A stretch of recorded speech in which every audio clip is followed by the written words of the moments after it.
123 Excelencia Profesional Docente. Te invita a seguirnos en las lectura de los textos de preparación para el examen de ascenso de categoría nivel primaria comunitario vocacional. Texto de lectura. La comprensión lectora requiere conocimiento de vocabulario y del mundo. Hallazgos científicos sobre el bajón de cuarto grado y el estancamiento en los puntajes nacionales de comprensión. Donis, Jr. La comprensión lectora ha resultado ser un problema recalcitrante. Aun cuando los niños en los primeros niveles escolares pueden arreglárselas para entender textos simples, muchos estudiantes, en especial aquellos provenientes de familias de bajos ingresos, tienen serias dificultades cuando en cuarto grado deben abordar textos de estudio más avanzados. El destacado investigador Donis, tras haber examinado desde distintos ángulos este problema por más de 3 décadas, describe en estas páginas 3 hallazgos fundamentales respecto a la comprensión de textos y sus alcances inmediatos para el trabajo en aula de los profesores. El primero de ellos es la necesidad de aprender a leer con fluidez. Aquí se discuten con cierto detalle los principios implícitos de la relación entre la fluidez y la comprensión de textos. El segundo hallazgo es el crucial papel que juega la amplitud de vocabulario en la comprensión lectora. En este acápite se describen aspectos de la adquisición de vocabulario que no son nada obvios como podría parecer a primera vista. El tercero es la importancia del conocimiento del tema para entender lo que se lee. El autor ilustra con distintos ejemplos cuán indispensable es contar con cierto nivel de conocimiento de la materia para poder usar el vocabulario de manera eficaz. En suma, se concluye, la comprensión no mejorará a menos que se preste especial atención a cómo se construye el conocimiento de palabras y el conocimiento del mundo. Para lograrlo, se propone revisar los programas de lenguaje y se entregan algunas pautas de cómo deberían emplearse las horas destinadas a esta asignatura. Hirsch recuerda finalmente las conclusiones del célebre sociólogo James San Coleman, luego de una vida profesional dedicada a estudiar las características de los colegios y programas efectivos. Un programa deficiente afecta más adversamente a los alumnos provenientes de familias de bajos ingresos que a los procedentes hogares de medianos ingresos, ya que estos últimos dependen menos del colegio para adquirir conocimientos. Pero un buen programa escolar es inherentemente igualitario debido al efecto compensador que tiene, precisamente, en los alumnos de hogares de bajos ingresos. Mientras los educadores han hecho positivos avances en la enseñanza de la decodificación, esto es convertir letras en sonidos del habla, es descorazonador que todavía no hayamos superado el bajón de cuarto grado de los niños en comprensión lectora. Estamos descubriendo que aun cuando la gran mayoría de los alumnos pueden arreglárselas en los primeros niveles con textos simples, muchos estudiantes, particularmente aquellos pertenecientes a familias de bajos ingresos, tienen dificultades cuando en cuarto grado deben abordar textos de estudio más avanzados. Para ayudar a estos alumnos, debemos comprender bien dónde se origina este bajón de cuarto grado. Bajón, slump, fue la expresión con que la célebre investigadora en lectura Jean Echal describió la aparentemente repentina y brusca caída entre tercero y cuarto grado en los puntajes de lectura de los estudiantes de bajos ingresos. En su investigación, Echal encontró que en segundo y tercero grado los estudiantes de bajos ingresos tendían a obtener puntajes cercanos al promedio nacional en las pruebas de lectura y mediciones relacionadas, tales como ortografía y reconocimiento de palabras. Pero en cuarto grado, los puntajes de estos alumnos comenzaban a caer en forma sostenida, lo cual se hacía más pronunciado a medida que avanzaban a cursos superiores. 1. Para un análisis más detallado del estudio de Echal, que marcó un hito, véase The Fourth Grade Slump 2003. Describo esta caída brusca como aparentemente repentina, pues ahora hay evidencia de que ella también existe, sin medir, en los cursos anteriores. Por otro lado, hay una brecha de lenguaje no solo de lectura entre los alumnos más adelantados y los más atrasados en tercero grado, por no mencionar en el segundo y el primero grado, e incluso antes. Los investigadores han tenido conocimiento del bajón de cuarto grado en la comprensión lectora de niños pobres por muchas décadas, pero solo recién, en especial en el trabajo de Betty Hart y Todd Risley, se cuenta con antecedentes sólidos sobre el desarrollo temprano del lenguaje en los niños. Ahora creemos que las pruebas de lectura hacen que la brecha de comprensión parezca mucho mayor en cuarto grado, puesto que las pruebas usadas en los cursos inferiores están dirigidas a evaluar destrezas tempranas de lectura, como la decodificación, y no intentan medir en todo su alcance las diferencias de vocabulario entre los grupos. Sin perjuicio de lo anterior, sería un error asumir que los problemas con la comprensión se limitan a los alumnos más atrasados. De acuerdo a la evidencia más reciente del National Assessment of Educational Progress, NAEP Evaluación Nacional de Progreso Educativo, Los puntajes en comprensión lectora de la mayor parte de los estudiantes siguen siendo bajos pese a muchos años de esfuerzos para mejorar la instrucción en lectura. Enseñar de modo efectivo a todos los alumnos a comprender los textos escritos ha resultado ser un problema recalcitrante. Ahora que disponemos de buenos programas para enseñar a los niños a decodificar textos de manera precisa y fluida, la creación de programas y métodos que enseñan a los alumnos a comprender el texto con precisión y fluidez es la nueva frontera de la investigación en lectura. Es un problema desafiante. El Departamento de Educación de los Estados Unidos de América ha llamado a presentar propuestas de investigación para ayudar a solucionarlo. Esa es una muy buena señal. Una renovada atención científica hacia este problema fundamental contiene la promesa de que lograremos algún día avances reales en equidad y desempeño académico. Mientras tanto, ya sabemos algunas cosas con alcances inmediatos para los profesores respecto de la comprensión lectora. Intentaré resumir algunos de los hallazgos más importantes y sus implicancias para la práctica en el aula. 1. Un consenso científico creciente. He dedicado la mayor parte de mi vida académica, desde la publicación de mi primer trabajo técnico sobre el tema en 1960, a investigar la naturaleza de la comprensión de textos. ¿Cómo sabemos que hemos comprendido correctamente un texto? ¿Acaso la lectura es una versión desplazada de la comunicación oral ordinaria? Mi vivo interés por relacionar este tema con el desempeño académico y la equidad en educación data de los 70, cuando comencé a estudiar algunos de los avances que se estaban realizando en la ciencia cognitiva y la psicolingüística, la ciencia que estudia cómo la mente produce y comprende el lenguaje hablado y escrito. Han transcurrido varias décadas en que este difícil tema de la comprensión lectora se ha venido investigando desde diversos ángulos en las humanidades y las ciencias. Ahora puedo informar que, aunque lo que todavía desconocemos excede en mucho lo que sabemos, actualmente hay consenso científico en al menos 3 principios que tienen implicancias útiles para mejorar la comprensión lectora de los estudiantes. Los 3 principios, que incluyen otros más, son los siguientes. 1. La fluidez permite a la mente concentrarse en la comprensión. 2. La amplitud de vocabulario aumenta la comprensión y facilita un mayor aprendizaje. Y 3. El conocimiento del tema aumenta la fluidez, amplía el vocabulario y permite una comprensión más profunda. Este principio ha sido comprendido solo recientemente. 1.1. La fluidez es importante. Fluidez significa fluir, y en este contexto también significa rápido o veloz. Hay una correlación general, aunque no perfecta, entre cuán rápido se comprende un texto y que también se lo comprende. Para la mayoría de los psicólogos, incluidos aquellos que no son especialistas en lectura, sería sorprendente si no fuese así. Una persona que lee rápido ha automatizado muchos de los procesos subyacentes envueltos en la lectura, y puede, por consiguiente, dedicar atención consciente al significado textual más que a los procesos mismos.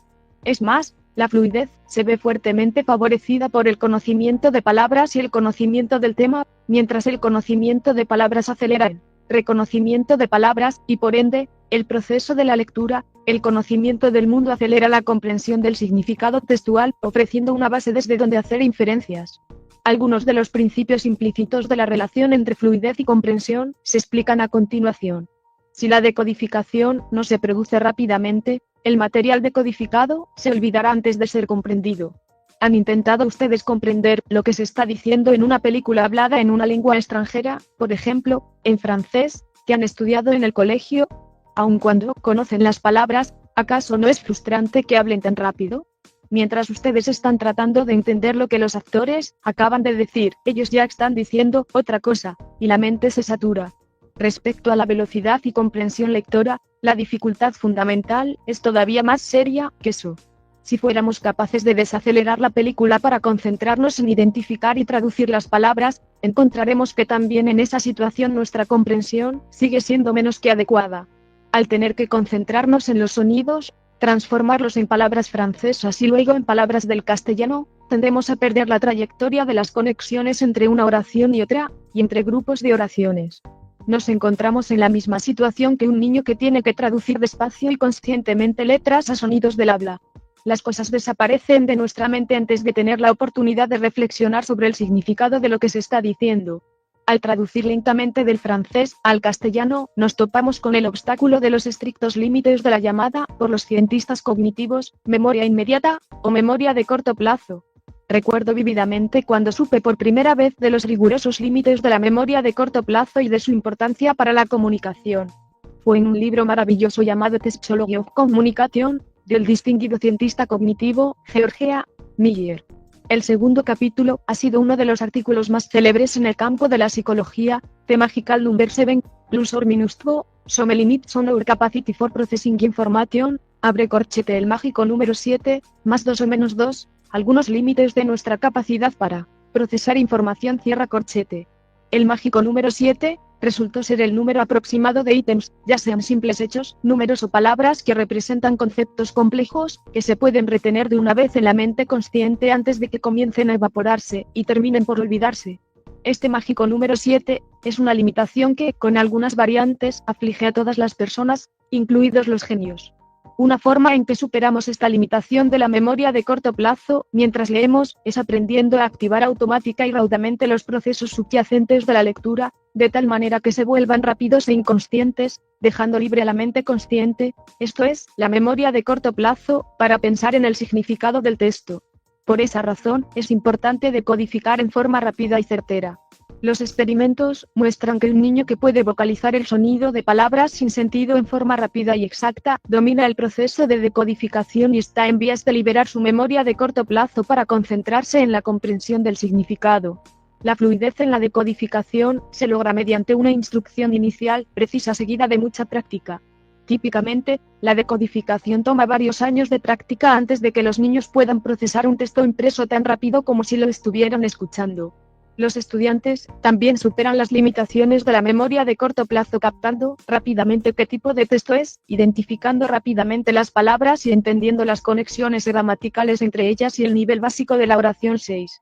Este tipo de fluidez a nivel de la oración básica aumenta con la práctica y con el conocimiento de los distintos tipos de textos.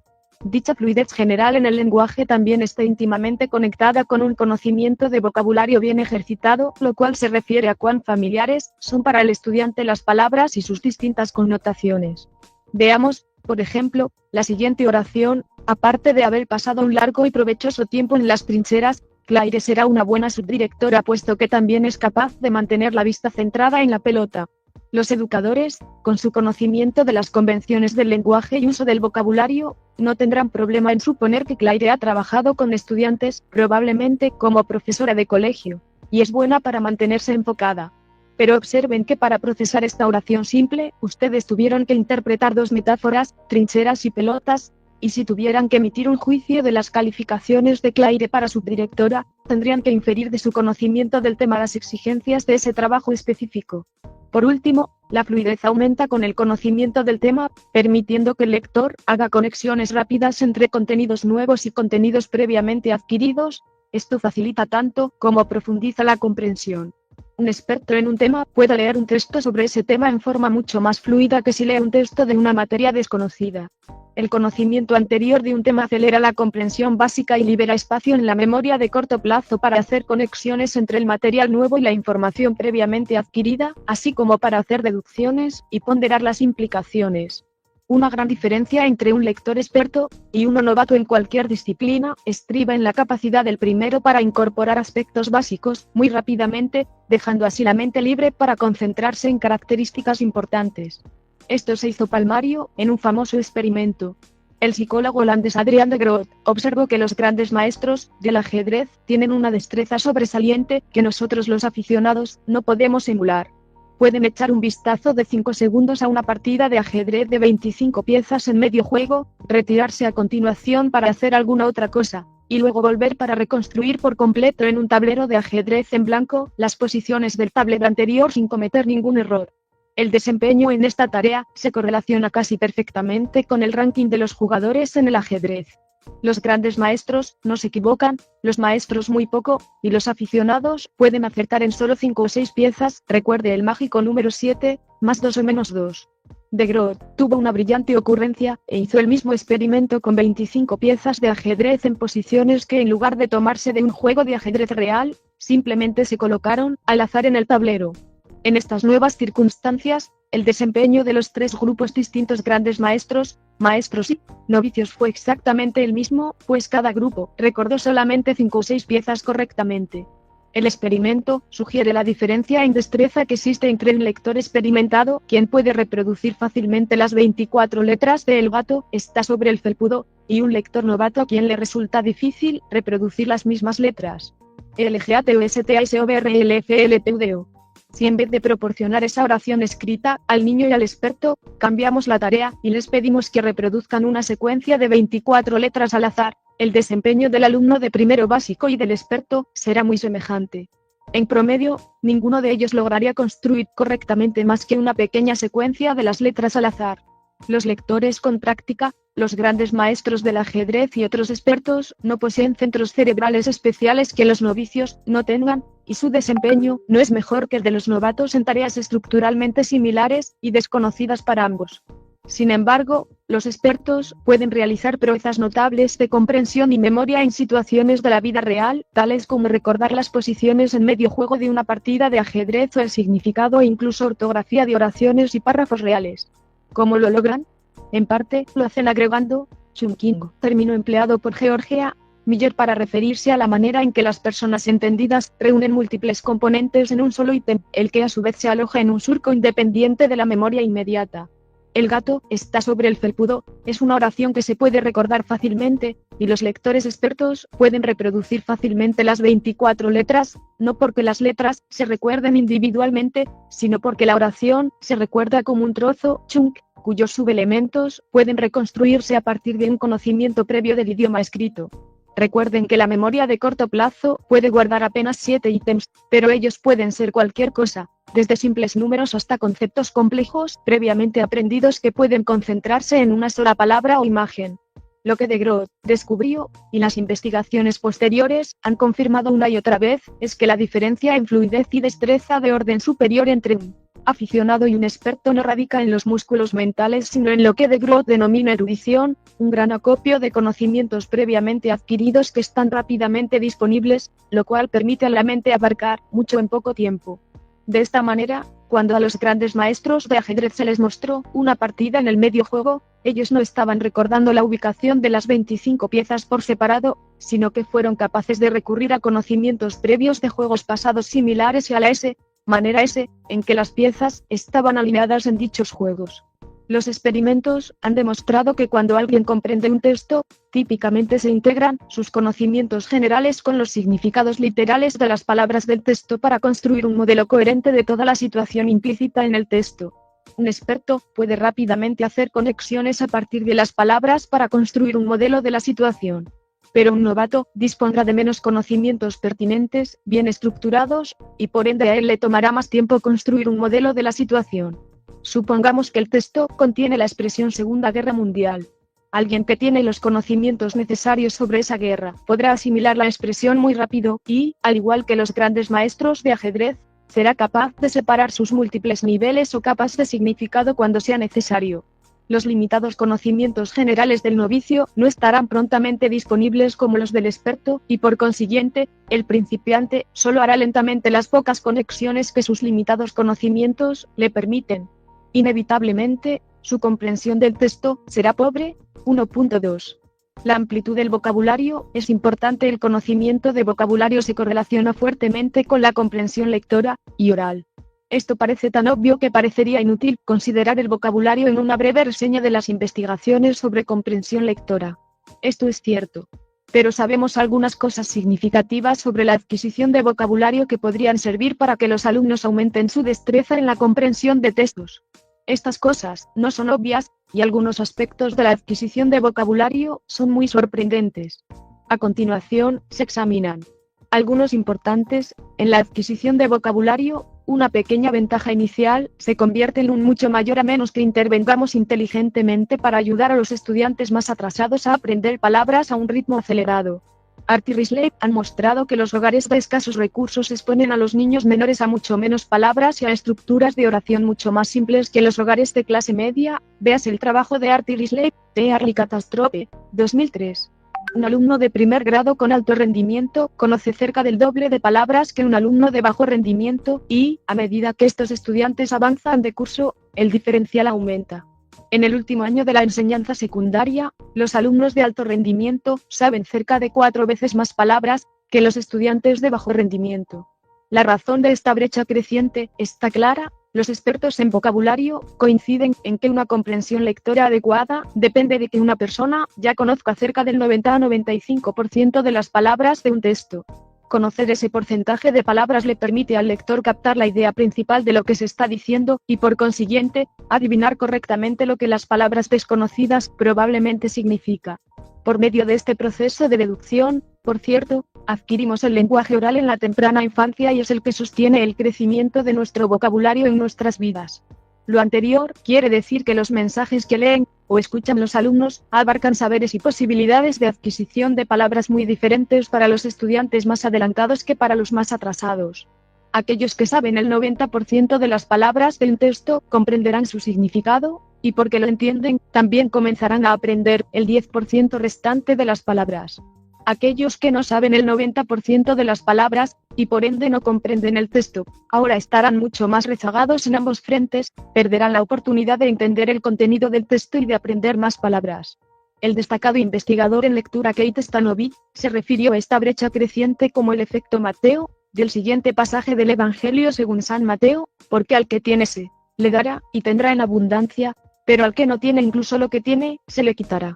Superar esta desventaja inicial constituye un enorme desafío. Para lograrlo, debemos recurrir a formas mejores y más eficaces de desarrollar el vocabulario. Como veremos, eso significa instruir en vocabulario de manera explícita y lo mejor posible, y proveer un ambiente que acelere la adquisición incidental de vocabulario, que es como ocurre en su mayor parte, el crecimiento del vocabulario. Un alumno del último año de la enseñanza secundaria con buena educación conoce una vasta cantidad de palabras, en su mayoría aprendidas incidentalmente. Pero también hay un lugar importante para el desarrollo de vocabulario explícito, especialmente en los primeros años, y en particular para los alumnos que están atrasados. Isabel Beck y sus colegas 13, en su excelente guía de instrucción de vocabulario explícito, estiman que se puede enseñar explícitamente unas 400 palabras por año a los alumnos en el colegio. Véase Talking Developing Words, 2003, página 36, donde aparece un ejemplo de dicha instrucción.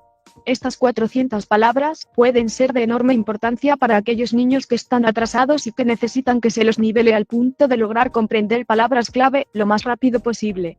Pero ese es solo el comienzo. Si queremos que todos nuestros niños comprendan bien, deben aprender muchísimas más palabras cada año por medios incidentales. Un alumno del último año de la educación secundaria que obtiene en la parte verbal del examen de aptitud SAT un puntaje suficientemente alto como para ingresar a una universidad selecta, conoce entre 60.000 y 100.000 palabras. No hay coincidencia entre los expertos con respecto al número real, así que si se promedian, el número resultante sería unas 80.000 palabras. Si asumimos que un niño comienza a adquirir vocabulario a los 2 años, y que un joven del último año tiene 17 años, él habrá adquirido 80.000 palabras en 15 años. Al multiplicar 365 días por 15, obtenemos 5.475 días. Si dividimos 80.000 por ese número, descubrimos que un alumno con alto rendimiento en el último curso ha aprendido unas 15 palabras por día, esto es sobre 5.000 palabras anualmente. Pero, por supuesto, la estimación de 15 palabras por día es solo un promedio matemático que describe un proceso poco sistemático y complejo que se da a lo largo de un frente muy amplio. Para una breve descripción de este proceso, véase tal, las palabras se aprenden de manera gradual mediante exposiciones múltiples, en esta misma edición.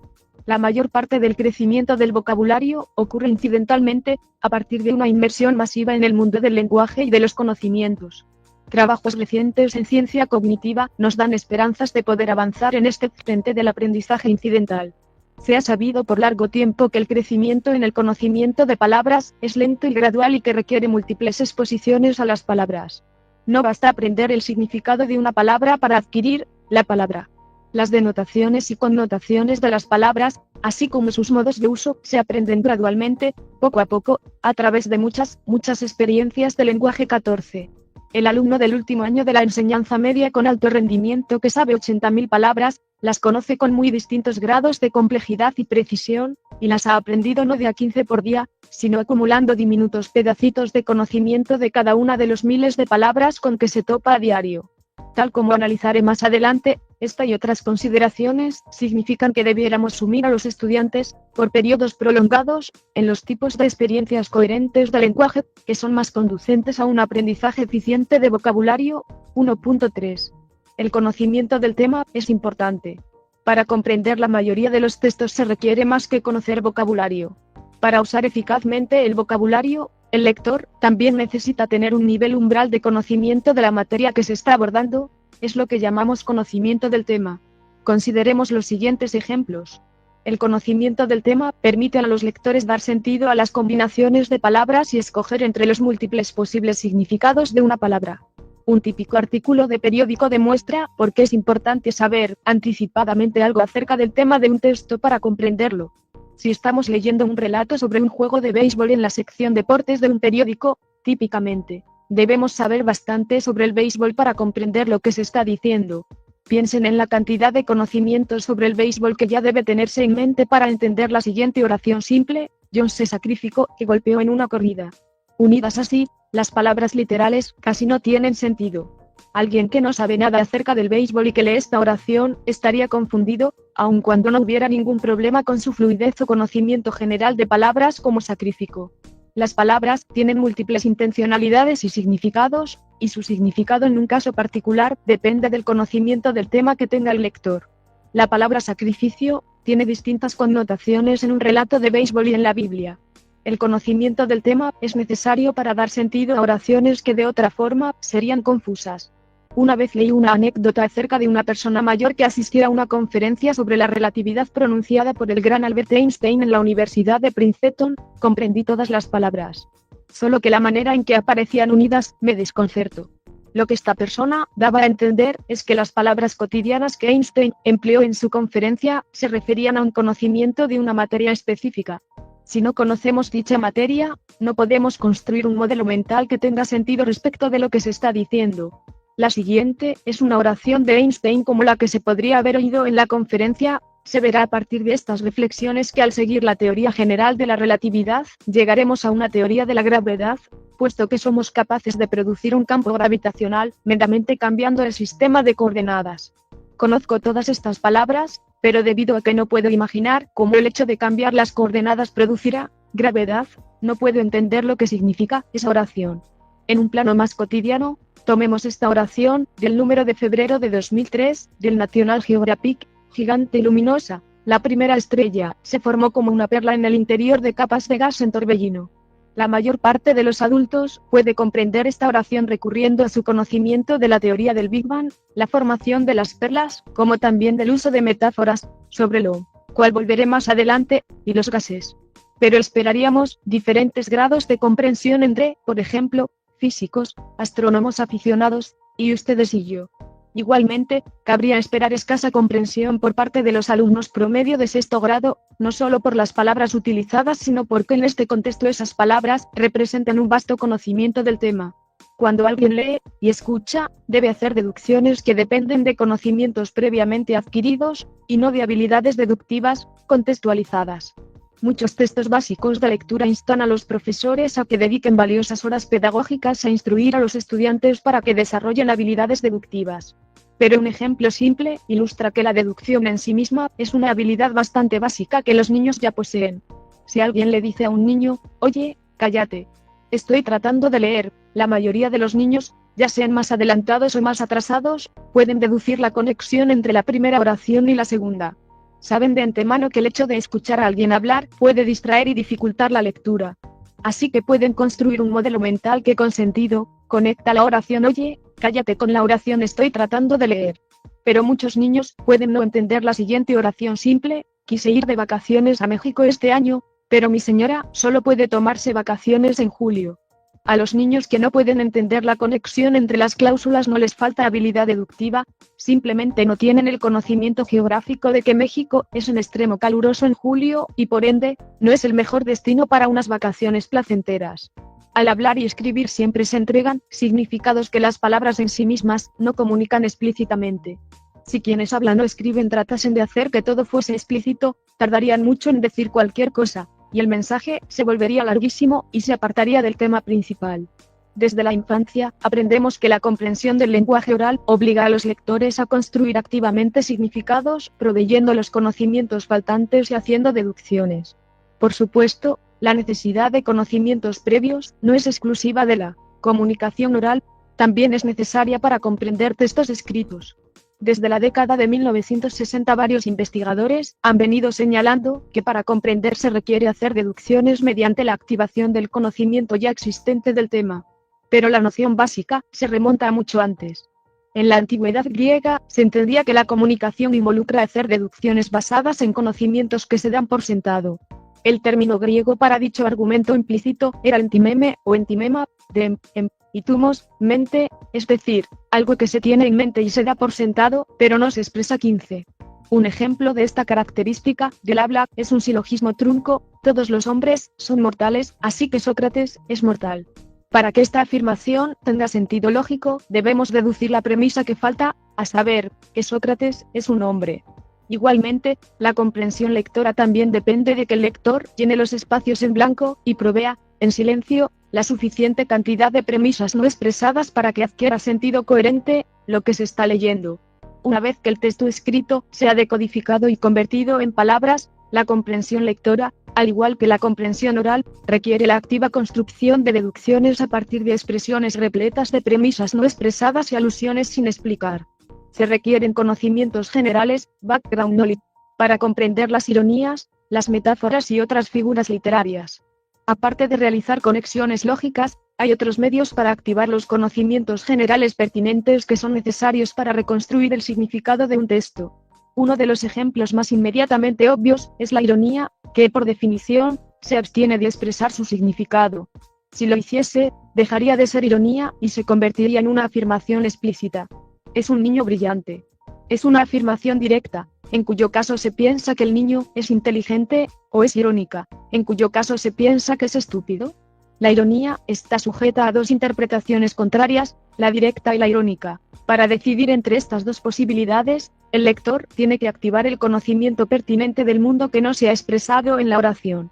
Otra ilustración importante del modo en que los conocimientos generales se activan en el proceso de comprensión del lenguaje es la metáfora, un elemento casi omnipresente del habla. Los estudiantes entienden fácil y rápidamente la victoria es dulce. Lo mismo ocurre con la guerra, es el infierno, y no seas aguafiestas. Sabemos que su intención no es literal, puesto que sabemos a qué se refieren. Los investigadores han mostrado que las metáforas a menudo se procesan en forma tan rápida como el significado literal, lo que indica que constantemente estamos activando los conocimientos generales en la comprensión.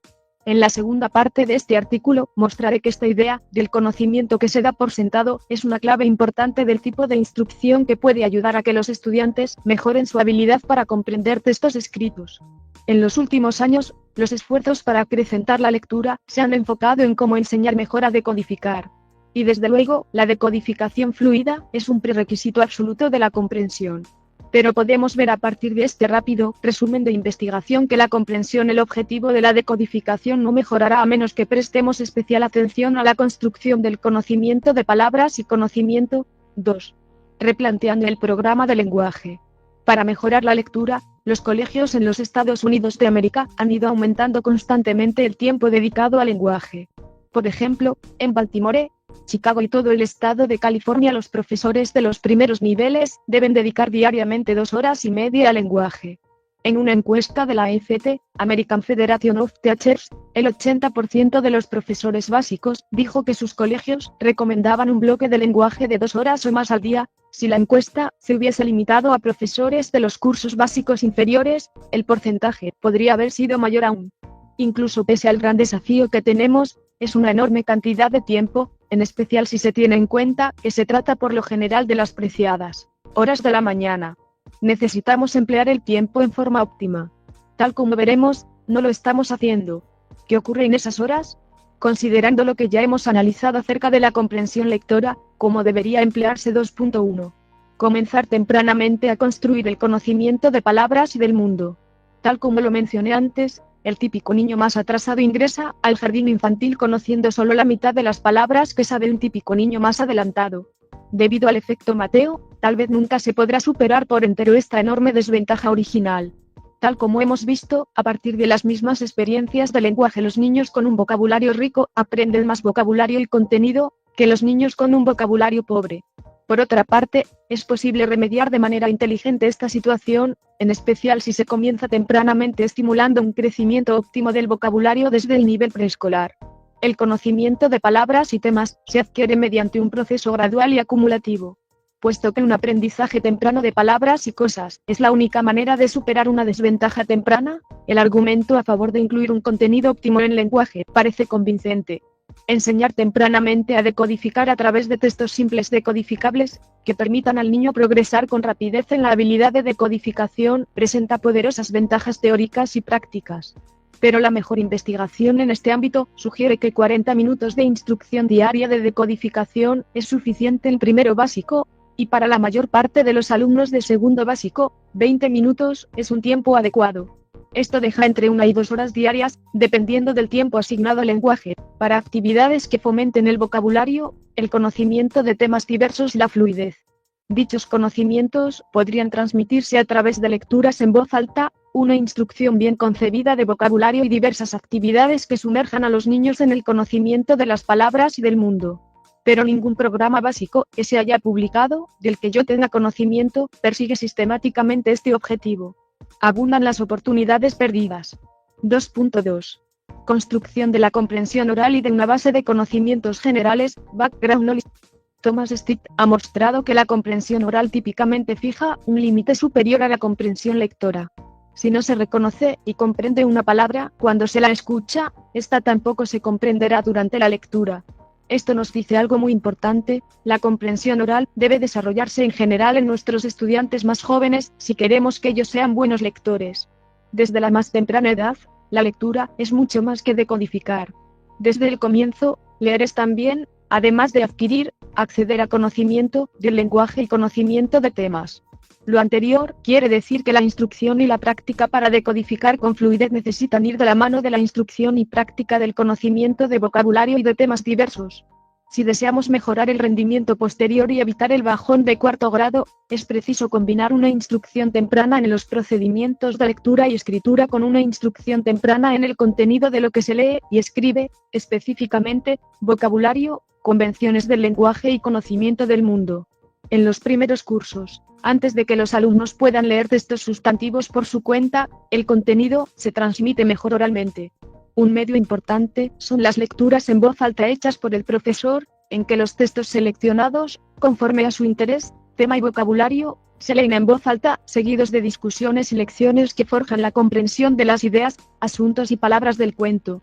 Tal como se ilustra en el trabajo de Kate Valls, Lost Opportunity, 2003, la mayor parte de las series más populares de lectura inicial incluyen en sus programas lecturas en voz alta, pero el contenido es casi siempre trivial, y las lecturas en voz alta generalmente se eliminan en segundo grado, aun cuando las investigaciones han demostrado que los estudiantes se benefician con las lecturas en voz alta hasta octavo grado 18. Además, las guías para profesores de las series iniciales instruyen a los profesores sobre cómo construir una base de conocimientos, pero por lo general en temas enteramente banales, como las mascotas, el compartir e incluso qué alimentos untables saben mejor en las tostadas. Otro problema es que los programas de lenguaje de los primeros grados, tanto en términos de lecturas en voz alta como de decodificación de textos, se dedican abrumadoramente a la ficción. La literatura es un conocimiento de dominio muy importante por derecho propio, pero no he visto ninguna refutación convincente al argumento de Jean et al., quien escribió que necesitamos poner mucho más énfasis en la no ficción en las clases de lenguaje de los primeros cursos. Este énfasis es fundamental para que los niños aprendan las palabras y los conceptos que les permitirán entender periódicos, revistas y libros dirigidos al público general. Pero el problema no solo radica en el acento desproporcionado en la ficción. Además, la ficción que se les ofrece es típicamente trivial en contenido y simple en sus convenciones del lenguaje. La ficción puede contribuir a conocer y comprender pueblos, países, épocas e ideas que son muy importantes y que sin embargo los niños desconocen por completo. Un excelente ejemplo de este tipo de ficción es The Hole in the Dike, El agujero en el dique, incluida en una serie de lectura inicial. La famosa leyenda familiariza a los estudiantes con Holanda, su geografía, el poder del agua y el ingenioso sistema de diques para retenerla. Pero ficción de este tipo es la excepción. Mucho más típicos, especialmente entre tercero y cuarto grado, son los cuentos basados en el aquí y ahora que transmiten prosaicamente ideas, que los niños ya conocen, el colegio, la amistad, la familia y cosas por el estilo. 2.3. No dedicar demasiado tiempo a enseñar habilidades formales de comprensión. Se está destinando demasiado tiempo de las clases de lenguaje a enseñar a los niños estrategias formales de comprensión tales como predicción, clasificación y búsqueda de la idea principal. Véase K. Valls, Lost Opportunity, página 24. En la mayor parte de los textos de lenguaje estos ejercicios se prolongan durante todo un año y varios años más. Los investigadores creen que la práctica de estas estrategias de comprensión son beneficiosas al comienzo. Estas les enseñan a los niños a interpretar un texto buscando su significado de la misma manera en que ellos ya interpretan el lenguaje oral de los adultos y de sus pares.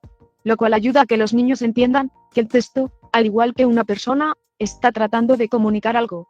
Pero después de un beneficio inicial, aumentar deliberadamente la práctica de estas habilidades formales es una pérdida de tiempo, según concluye Barak Rosensini a partir de las investigaciones sobre el empleo de estos métodos y sus efectos. Rosensini descubrió que destinar 6 clases para enseñar estas habilidades tenía el mismo efecto en la comprensión lectora de los alumnos que destinar 25 clases para dicho fin. Tras un rápido salto inicial, los efectos positivos alcanzan una planicie o techo, más allá del cual se obtienen muy pocos beneficios adicionales. El hallazgo de Rosensini podría haberse predicho a partir del resto de lo que sabemos acerca de la comprensión. Los niños han estado la mayor parte de sus vidas infiriendo estratégicamente el significado del habla. Recuerden, todos los niños pueden interpretar la deducción implícita en cállense. Estoy tratando de leer. A los estudiantes les hace falta mucho más conocimiento del tema pertinente que técnicas de deducción. Pero aun cuando es bueno dedicar solo una pequeña cantidad de tiempo a enseñar explícitamente habilidades de comprensión, esto no quiere decir que estas habilidades luego serán abandonadas. Ellas se activarán a medida que haya una mayor familiaridad con el vocabulario y la materia sobre la cual se está leyendo. La finalidad de una estrategia de comprensión consiste en activar el conocimiento pertinente del estudiante de manera de construir un modelo de la situación.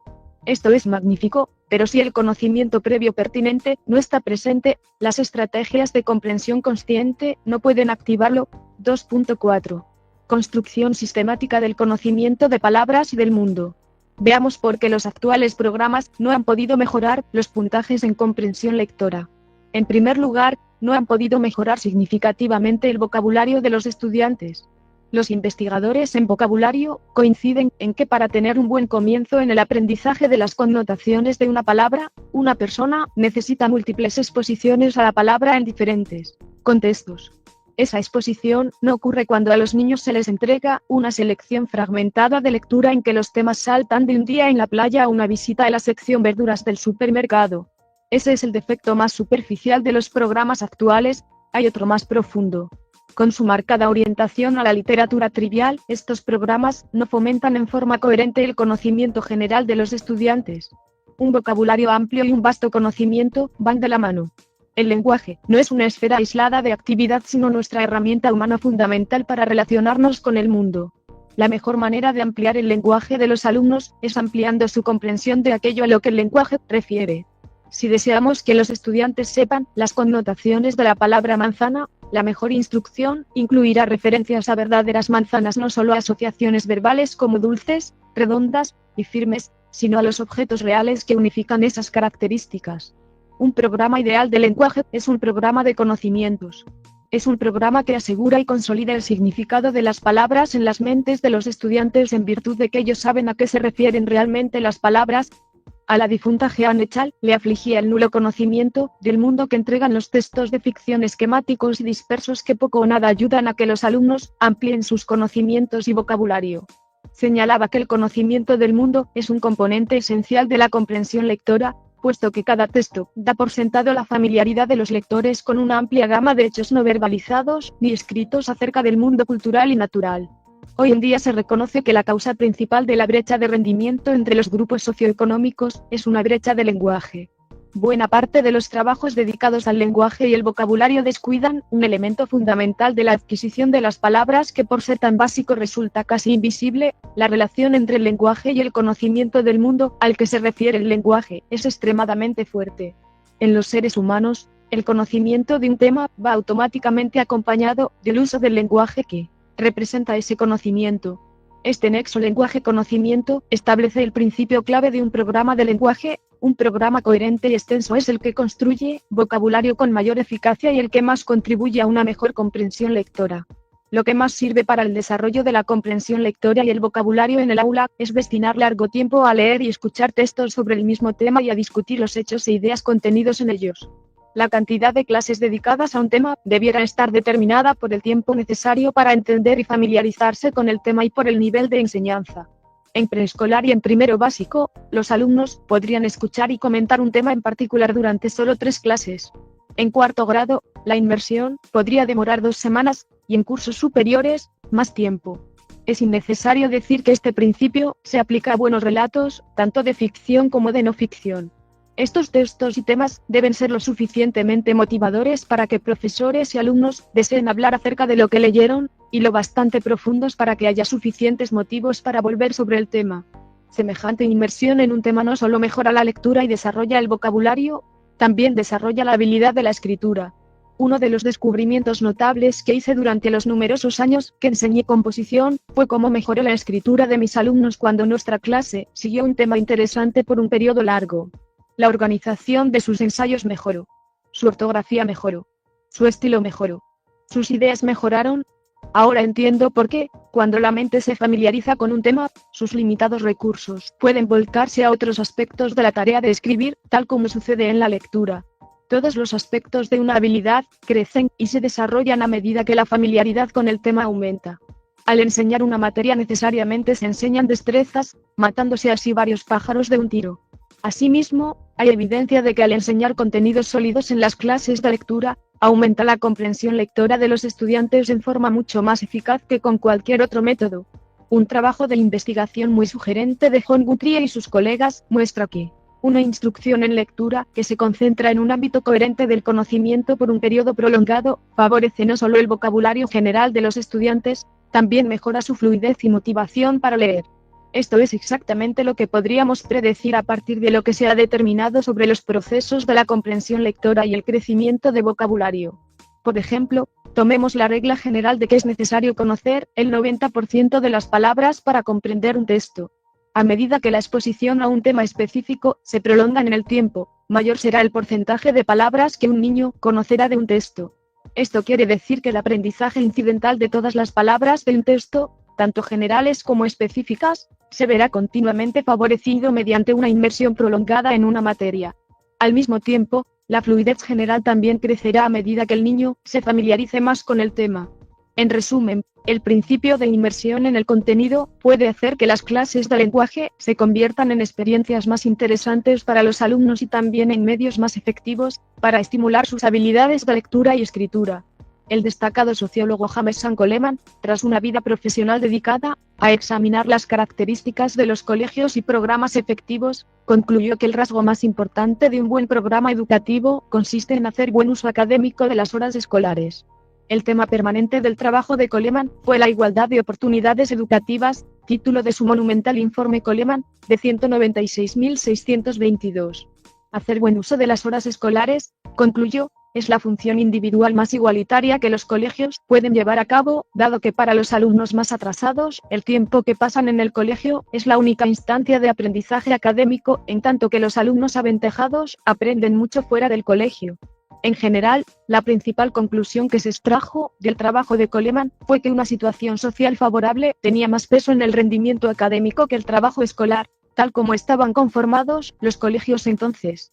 Pero hubo un segundo y más esperanzador hallazgo en el informe Coleman, al cual el mismo Coleman se abocó a continuación: el carácter inherentemente igualitario y compensatorio de un programa escolar realmente bueno. Un programa deficiente afecta adversamente a los alumnos de bajos ingresos más que a los de ingresos medianos, quienes dependen menos del colegio para adquirir conocimientos. Por el contrario, un buen programa es inherentemente compensatorio porque tiene un mayor efecto en los alumnos de bajos ingresos que en los de ingresos medianos. Esto es así dado que los alumnos de bajos ingresos tienen más que aprender y con un programa efectivo comienzan a ponerse al día. Un buen y efectivo programa de lenguaje enfocado a conocimientos generales y que hace uso eficaz de las horas en el colegio no solo mejorará los logros en lectura para todos los estudiantes, sino que, en virtud del principio de Coleman, reducirá la brecha en lectura así como la brecha de rendimiento entre los diferentes grupos. ¿Quieres participar de las lecturas de los textos del nivel primario comunitario vocacional? Escribe al celular 609323030 CCAPUS.